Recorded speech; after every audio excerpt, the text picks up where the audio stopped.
changing your workout when you go into a cut. It's a good idea. Watch this. Our next caller is Austin from Minnesota. What's up, man? How can we help you? Hey, what's up, guys? It's really cool to see you on here. And shouts out to Doug, by the way, for being the silent hero behind everything. Hey, I know that's arduous. Yeah, everybody needs a Doug. He does. He does everything. Yeah, puppet master. I'm really thankful to get to ask you my question. And it's cool to see your faces. So I want to give a quick shout out specifically to Adam. Adam, you and I have some Orange Theory history. When I first started in training, when I first went through NASM, got CPT, I began that journey at an Orange Theory in Minnesota, became a head coach there and coached. And it took me about a year before I heard about you guys in 2018 or so. And then I heard the episode, Why Most Group Fitness Classes Suck. And at the heart, I heard it and it hit me deep. And I actually decided to show that to all of my coaches that I was working for. And some received that well, and others received it well. And you know what? I think it actually really helped us for the better, especially me. And so hearing you guys since then and kind of developing my own practice in training and also for myself, it's been just pivotal. So first of all, thank you. Just a deep thank you. I think it's changed a lot of the group fitness space, which I'm no longer in, but I think we had at least a little bit of good work in there. So awesome. That makes, cool. All right, that makes me feel good. Great. Yeah, man. Well, I appreciate you guys. My question has to do with cut. And so I myself, as you can see, I've never done an intentional cut, at least in the ways that we talk about here in training. I've coached a lot of people through it in my own personal training practice. And for myself, I've always been a hard gainer. And so going through high school, starting to get into weight training, it's always been difficult for me as an ectomorph to put on muscle and put on weight. And especially going into working in a place like Orange Theory, I got really good at doing the Orange Theory workout over the course of those 5 years. Lost whatever muscle I had too, and just became fast basically on the treadmill and on a rowing machine. And so since the pandemic, I took it on myself to practice what I preach with bulking and with focusing more on strength training like I used to do. And I put up some impressive numbers. And my body weight went from 171-ish to right now I'm hitting about 200 pounds since then. Nice. It's been a slow process. I've been pretty faithful for tracking. And just a little more context, I have a 1-year-old daughter. She's amazing. And since before she was born, decided I wanted to run a marathon, mostly because I wanted to know how to coach somebody through it. If somebody came to me saying, hey, I want to maintain strength, what can I do if I want to do this endurance race? And so ran that. When I finished it, looked at my wife and said, this isn't good for you. Like, this is not good. And then just decided I'm just going to put my bees in there and keep going on strength training. So all that to say, I built up a lot. It was, somewhere around 25 pounds gained since then of muscle. I've got some good numbers. I feel proud about my lifts, just programming my own workouts in phases and since then. And so now I'm just interested in going through a cut for, I'm not sure how long. I want your advice on that too. And also, what's a way that I can do it that is just helpful? I don't really have any rhyme or reason to do it other than I want to be able to help coach people through it when they've also seen some good strength gains, gotten to a place where they're happy and strong and feel healthy.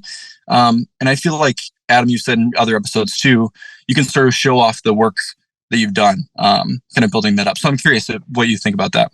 Yeah, this is really cool. And I do think there's a tremendous value in taking yourself, especially as a coach and a trainer, even after I'd already been a trainer for well over a decade, to go into a competitive level of body fat percentage. I think I gained some of the most knowledge in my coaching skills during that process, which was really surprising to me. So I think there's a lot of value in that. Do you know where your kind of current calories are right now? Like, what are we looking at? Yeah, thanks for that.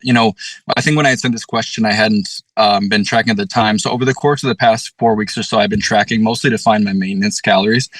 And I'm sitting somewhere between 3,000 and 3,100 calories at maintenance right now. And I've always had a harder time gaining, so having a higher metabolism, not really surprising at this point, but kind of recognizing that's where I'm starting from. I have been pretty faithfully tracking protein, specifically making sure I hit my protein target of 200 grams per day, which was my goal body weight where I'm at now.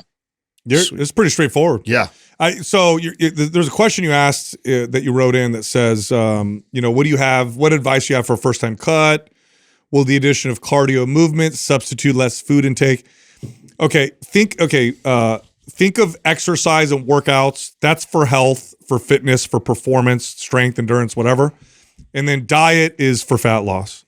So if you're trying to get leaner, do it through diet. If you want to improve fitness and performance, do it through exercise. Now, of course, there's a crossover there.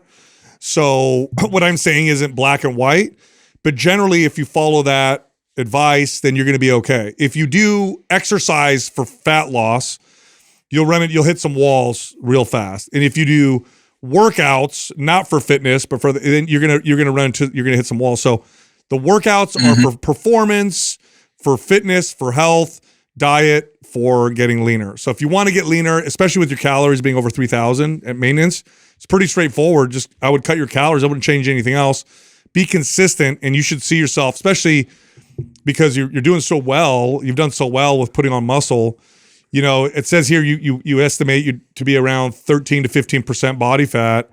I would say getting down to 10%. That's probably 6-8 weeks of consistent. Nice. Consistent easily, deficit. Yeah. Easily. I think you can get even faster than that because I think you're in a really healthy, good place. Yeah. You've been in a bulk for a while.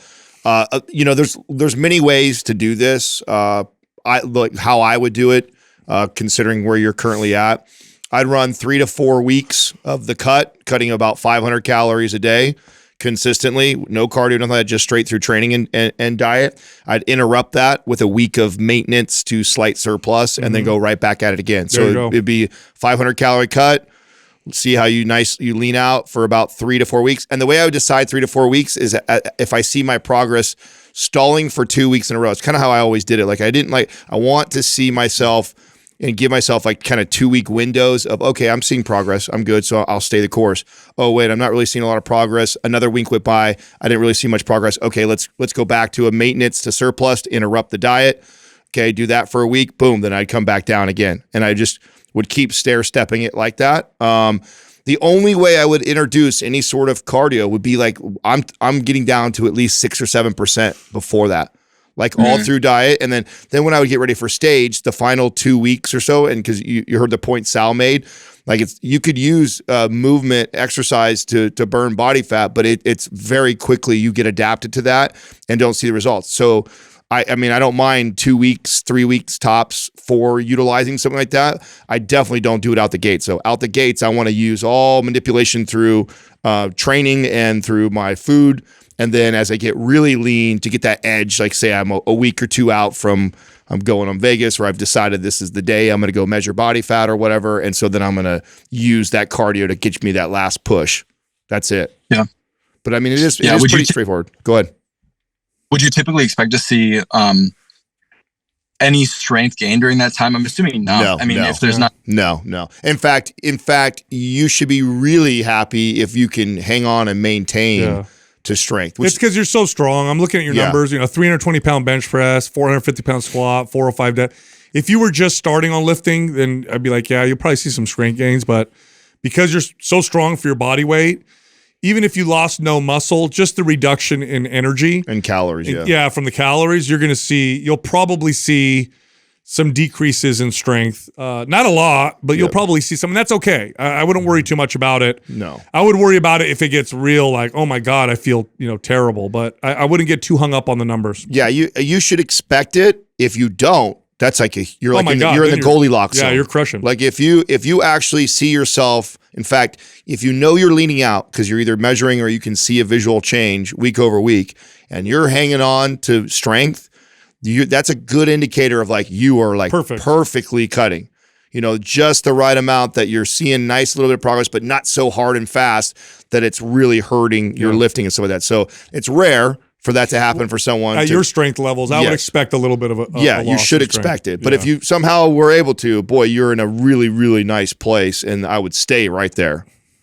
Yeah, no, and that's helpful too. And I know too, just in training, that we're playing the long game always, right? And so none of this is designed to be happening super quick. And so I'm hoping to be patient with that too. And I'm okay with cuts on some of those numbers. Like I'm not really holding tight. I want to do this in a healthy way so that that's how I can help to coach other people who come with that same mindset, right? So I appreciate keeping the strength up, and it's more of a curiosity for me at this point. You know, I love that, and because you're doing that the right way. This is also why I don't even mess with the cardio, because it'll be more sustainable if you didn't have to use any cardio. Yep. Yeah. So if you More were able, muscle preserving if you don't. yeah, it's more muscle preserving. It's less work and effort you have to do. So if you can do this all through diet manipulation, then you should be able to maintain it a lot easier and decide how long you want to stay in this single digit body fat range or go back up. And by the way, after you get here, some of the best workouts and training is going to be after post when you get to get down to like 9%, 10%. you get do a into little- single digit body fat and then do a mini bulk. You just like, holy cow. that is the best. Yep. So, what are you following program wise? We got some. Are you following any of our stuff right now? You've been writing on your own. You got something you want to train of ours? You could probably. I'd love to see you do either MAPS Aesthetic. You do Symmetry. Yeah. Well, thanks for asking that. You know, I've been building my own and kind of structuring in different phases just based on what I've learned from you and with NASM. And I've done like some anabolic pre-phase with just a buddy of mine, but I've never ran. But what I'd be curious about is I've been hearing about Symmetry because I've done so much in the sagittal plane through these big movements. It's like a lot of powerlifting. I used to do competitive Olympic weightlifting at different times, getting technically good at movements. And I know that where I lack and where I don't want to go to mostly is that unilateral and lateral. You'll movements. benefit from You know it, what? 100%. There you go. You know why this was the perfect program to cut on for you? Because you're not going to get hung up on any Yeah. numbers because you're going to be doing It's unilateral. not going to freak you out. You have no reference. So you'll be doing stuff that's new anyway. And by the way, this is the time where you might see strength trains. You might start in a cut, start Symmetry, and see movements that you're doing unilaterally, It's novel stimulus. and too. watch yourself get stronger. There is a possibility. There's more of a possibility of that than if you stayed in the way you're training That's right. and kept your numbers up. But now, by switching to Symmetry and something novel, you might actually see in a cut. I think you will, just from the skill Yeah, week adaptation. 4 or 5, you're stronger than what you were at week 1 or 2, which would be an excellent place to be. So we'll Yeah. send That's the move for we'll sure. send Symmetry over to you. Oh, that's exciting. Thank you. And yeah, I think it'll be a good growing moment for me. Like you say, we do whatever we all tend to have the things we don't like doing, and that's probably what we should be doing the most, right? And so practicing what I preach, and thank you for that. And thanks for entertaining this question too. I mean, this is just such a fun piece of my world. I have a kind of a hard job. I work as a hospital chaplain, and doing things like this, just being in the gym and setting my own goals for this is a really mindful thing. And so little tasks like this, I call them little, but these moments are really fun to entertain and just to dig deeper into with you. Awesome, Oh, great. awesome. Cool, Yeah. man. Thank you, Well, buddy. thanks for what you do, man. Yep. Yeah, absolutely. Thanks you guys so much. I appreciate you. You got it. Take it easy, man. That's a hospital chaplain. That's that they go to What when is people that? are sick and they're A chaplain? yeah, Is it- it's yeah. like they're like Catholic, right? Yeah, I had one Oh. that came by when I was in the hospital for like 10 days. It would I'm not come familiar. in and what do you? I think they like, help pray with the over religious you side. and Yeah. just kind of help. I didn't know be that. there. Like, a lot of times people are in the hospital by themselves. Their family. So can't make spiritual guidance and pastoral care. So so they represent. I mean, the ones I'm familiar with are typically Catholic, and they'll come in and do what's that called? The sacrament of the sick or the last rites or whatever. They'll come in and they'll do prayer and stuff like that for you. So that's a tough job because you're dealing with Yeah. really sick people. No So, it. idea. For sure, it's, Yeah, he's in a good place. He's going to be fine, especially switching to Symmetry. Yeah. I expect him to get stronger from the skill acquisition. I'm glad the conversation went that way Yeah. because, I don't expect him to keep his deadlift, squat, barbell stuff up like that because he's performing very high level and we're going to cut his calories pretty low. To think that you're going to gain is not realistic at all. But if you never train unilateral and the first time he goes to do a unilateral movement, he's going to be pretty weak because he hasn't trained that way. Remember a good example, Ben Pollock, right? Yeah, doing Our buddy lunges. could do like 700 pounds on his back on a barbell squat. Then he goes to do like 145 lunges and he was all over the place, right?